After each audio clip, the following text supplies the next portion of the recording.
Rafa con altura de miras,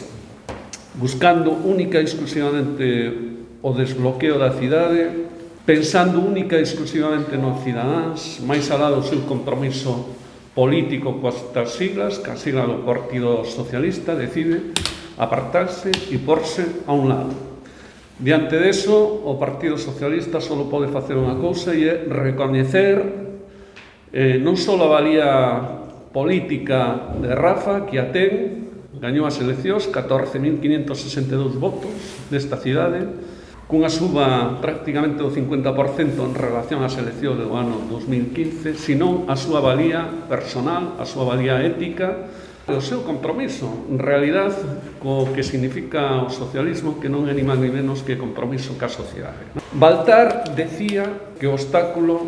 para que haxa un cambio nesta cidade era Rafa Villarino, e que si ese obstáculo se removía, en 5 minutos esta cidade tería un alcalde. E lle daba igual ao señor Baltar si o concellal que o Partido Socialista escollese como candidato ou candidata a ese posto. Bueno, pois nos emplazamos o Partido Popular,